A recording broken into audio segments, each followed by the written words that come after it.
Hey everyone, welcome back to Carrots and Olives. My name is Brittany, and today we're going to talk about my planner. So, right now I'm trying to just quickly move things aside and clean the space so that we can easily take a look at what has been working for me and how I've been using my planner.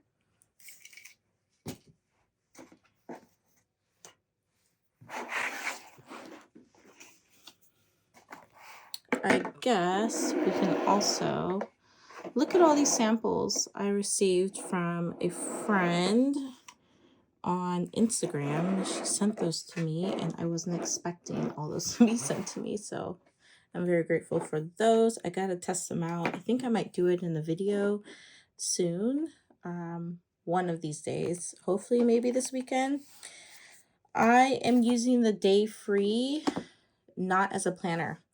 So I've been really busy this month, and I thought I had everything together. Come to find out, I do not. So that is not a surprise, actually. But I wanted to use this for work. It didn't work out that way. Sometimes when I want to use a nice planner for work, I feel a little conflicted because I like to save my planners. And for something that is work based, I'm kind of like, ugh, why would I want to save that for, because work is stressful, can be stressful, and it's not always something I want to look back on. But for like documenting and family planning, that is something I would like to have and to hold for many years. So I decided not to use this for work planning, and I just am going to keep work digital. I mean, there's things I have to write down, but there's no reason for me to actually devote like a really nice kind of pricey planner for it. So I just use a plain notebook. But for this, I decided to use it for my recipes. And they're not my personal recipes, but recipes I make from those I find online. So I decided to start writing down the recipes, and then I will write where I got them from. But I had a recipe book in a TN standard insert, and I rather have something a little bit bigger. So these are going to be the recipes that I either haven't made before or have made, and I know that we like them. I started saving them on Instagram, but in the event that if I don't have Instagram anymore or I can't log in, then I lose all that information. So I decided to start writing them down. So right now I only have 3 recipes actually written and one that I need to write down. And each one of these I just put where they're from. Most of my recipes are on Instagram because I like the visual aspect of being able to see them do the work. Although I do look other places, like I get some from my sister. She'll send some to me via text, and then I look it up. She likes Pinterest, but I like Instagram. So, but I do get them both. And then I was thinking of putting down a rating of the recipe when I make it. So if I am making, let's say, like beef and broccoli, I try to put it down on the same day. Don't know why this isn't focusing. So I try to put it down on the day that I make it.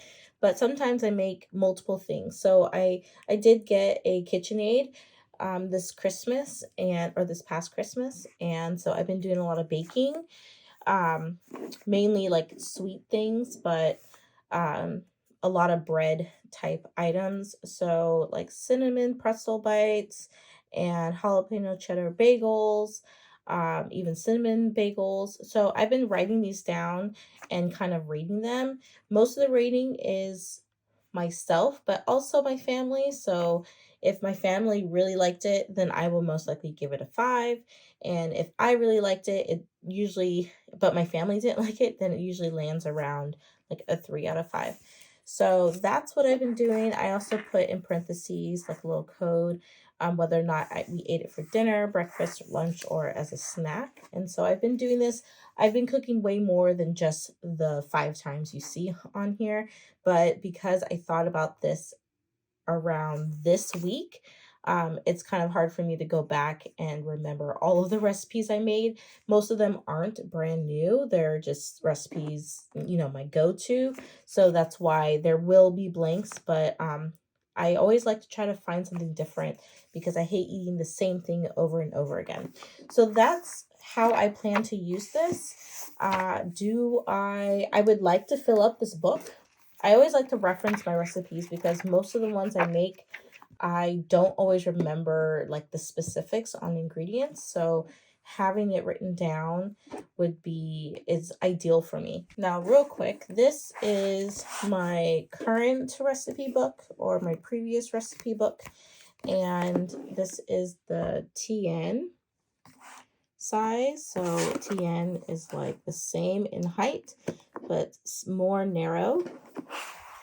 And so here is where, like, you could see I have a lot of stuff on here. So I have spills and probably flour and butter on here.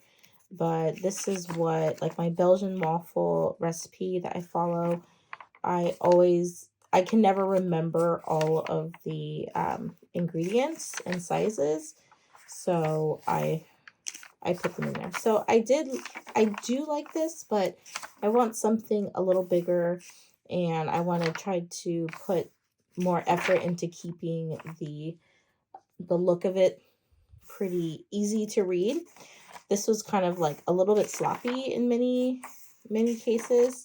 So yeah, I have a lot of recipes in here, and I might even copy them over. But I like to reference the recipes and make new things each week, or I try to. Now that I have my mixer, I'm able to add a little bit more. And we love bread in the family. Probably not the healthiest thing, but we love bread. And to be able to make your own bread is definitely something I want to master. So writing it down and documenting it is just another way to be able to use your notebooks, your planners, and your stationery items. So, of course, that gets updated about once a week, usually on the weekend, sometimes middle of the week if I can get to it. That is definitely something that isn't super time sensitive, but also somewhat time sensitive because I don't want to forget the recipes and I don't want to get behind on trying to fill in the recipes. Now, as for my planner, this is an A5 Hobonichi Techo, and this is the hardcover. I have a bunch of random stuff in here, and this is a VDS cover. I know I foresee some questions about it. This has velvet sands on the inside, and then we have the undyed on the outside, slightly getting a patina, a couple of drops here and there. So this is my everything planner right now.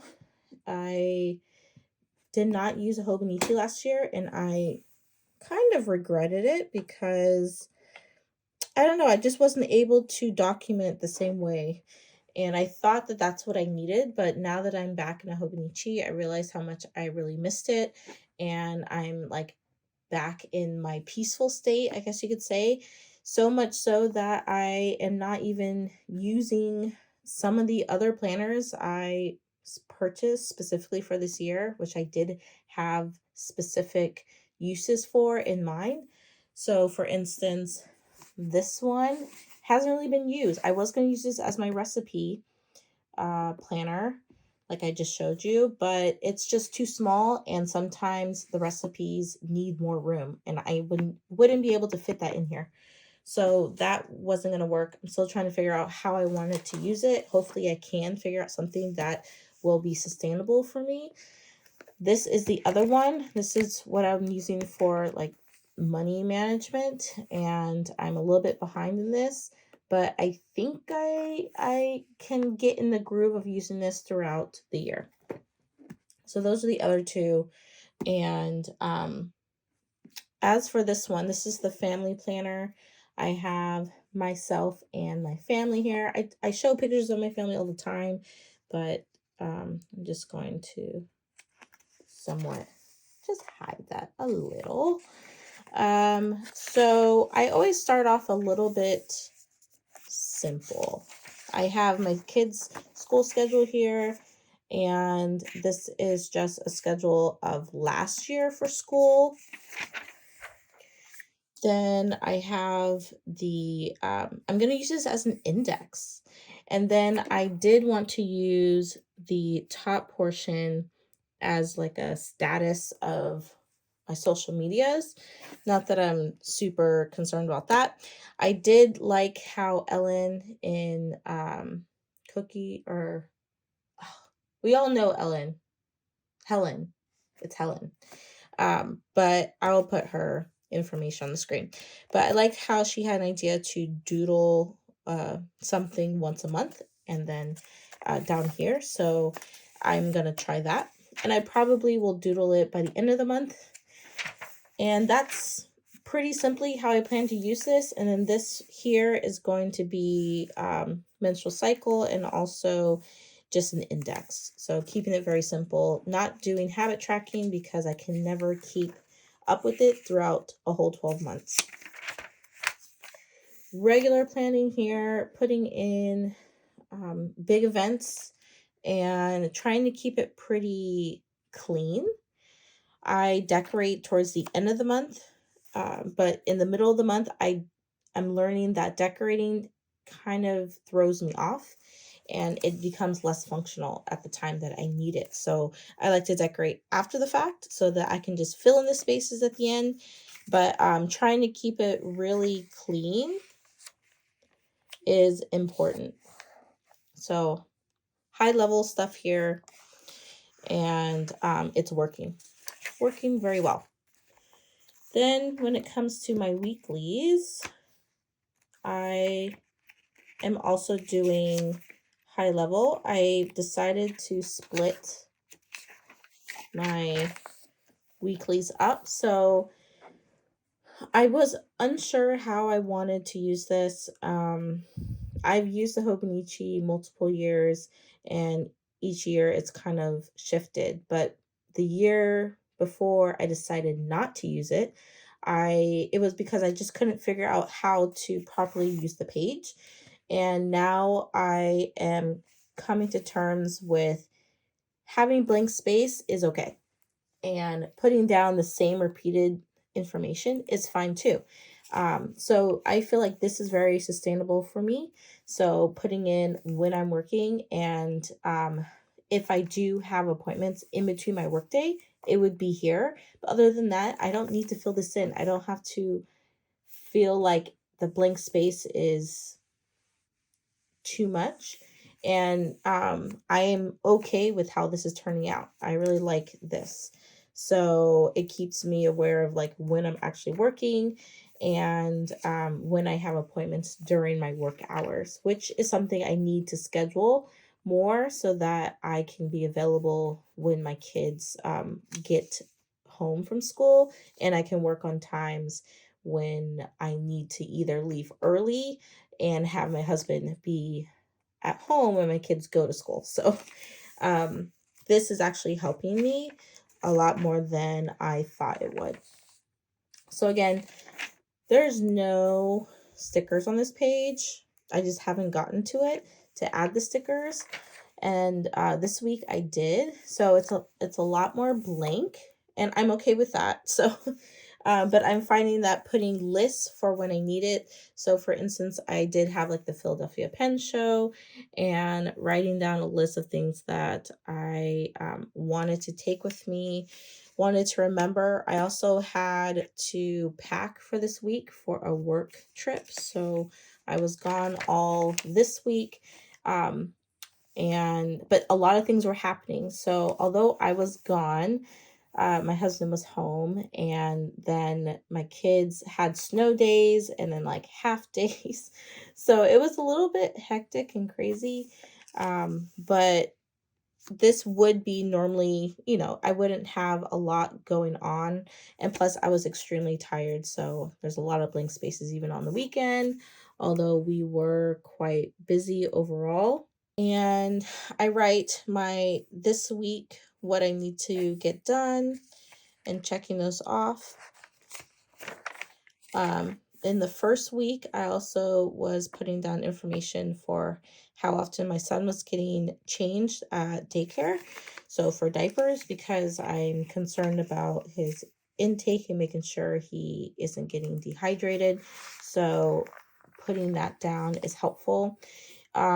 Usually at the beginning of the day, I will write down things I need to get done, like either before I start work or at least maybe sometime during my work day that I need to either make phone calls, I need to check something on the computer. So I usually write that down. This week, I haven't really gotten to it because I'm back now from my work week, traveling for work. So I'm still trying to get myself organized again, and it takes me some time. So, but I was thinking about setting up like a video on let's prepare my work week for next week. Let's prepare my planner. So if you guys think you would be interested in that, let me know. It's would be very basic, not any more detailed than what you've seen so far. And so yeah, and I'm pretty sure as time goes on, I will be doing some, rearranging and have a little bit more in mind. I have separated the time. So this section is my work schedule. And then usually this section is the time where we're home as a family doing different things, activities. Now that my kids are at the age where they can be in sports, we have a lot of sport things going on. So writing those down are very helpful. I actually also use the digital calendar for family so that me and my husband can stay in sync with things. And then I will also update my personal calendar or my family calendar. So that is how that is working. I really like it. And if you have any questions, any suggestions, any comments, please post them down in the comments and I will chat with you there. Thank you for watching, and I will talk to you in the next video. Wow, you guys, I've completely forgot to talk about the most exciting part of of this notebook, and that is the journaling. So it's the daily pages, which is the part that I like the most of my planning. I don't even know if you can call it planning, more like the documenting portion. And so I saw this from um YouTube. And so I decided to put my goals as well. So again, bake more and write recipes, read more. I'm reading more. I used to read like 20 books in the summer every year when I was younger. And since then, I mean, like that was my hobby, but since then I jumped into this hobby. And so my reading it's kind of gone to capuche nothing. And um, then I discovered a couple of new authors that have been jumping around Instagram. And so I decided to get on the hype train and read those books. And I did, and ended up reading like 5 books this summer, starting in the middle of the summer in a couple months, I think. And it kind of reignited my love for reading. Now, I do read a little bit slower now just to really enjoy the book. In the past, I felt like I read really quickly to just get through it. I don't know why. I enjoyed them, but at the same time, I felt like it was a race for some reason, or at least that's how I look at it now. And so now I'm just okay to like take my time and read. And so I try not to let it overtake my day. In the past, I used to read to where I did not want to do anything the whole day and I would spend hours just reading. I can't do that anymore. I have so many other things I want to do, like for instance, bake, which takes time. I want to document. I want to do my hobby of writing and journaling and YouTubing. And I also want to travel and experience new things with my family. So I have so many other things to do that I can't have reading take over everything anymore. So that's why I just read slowly. And in fact, I actually steal time away from my journaling to read. And I usually do that in the evening time when my kids are asleep. So I am reading more and documenting dailies, trying to do that more often. I always start off really strong in the beginning of the year, and then it kind of falters a little bit towards the end, and that's just because it gets busier by the end of the year. But I'm trying to stay more consistent with my dailies so I don't miss the days. And then of course I want to travel. So how are my dailies going? I think they're going pretty good. My kids, um, using my fountain pens, and there are a few days that got left behind a little bit just because I started getting busy. It was a busy beginning of the month, the beginning of the year, but adding a little bit more of ephemera each day, adding stickers. So I'm getting in my groove of stuff, and I am just really excited for this. So this is how it's been. And I am just like, I get excited about this portion of the journal and being able to fill out the back pages and having this big chunky book by the end of the year. So that's how it's going. Am going back to update the days that I can. And if I can't, then I will add stickers and things like that. So I need to fill this in, which I'm sure I will be able to. And yeah, just go from there. I tried to put like the name of the pen at the top, which I haven't done the past couple days, but the pens I'm using are right here, and they're still part of like the pens I took with me to the pen show, the pens that I purchased, or the nibs that I purchased, and some of the new pens that I received that I've yet to share with you guys. So I need to do like what I'm currently have inked up, and I just haven't done that. It just takes me so much more time to do since I have so many other things on my list that I want to accomplish this year. So that is where I'm going to leave you now, since I actually went through everything. Again, if you have questions, please feel free to put them in the comments below. And thank you for being here. Thank you for watching to the very end. And I will catch you in the next video. Bye.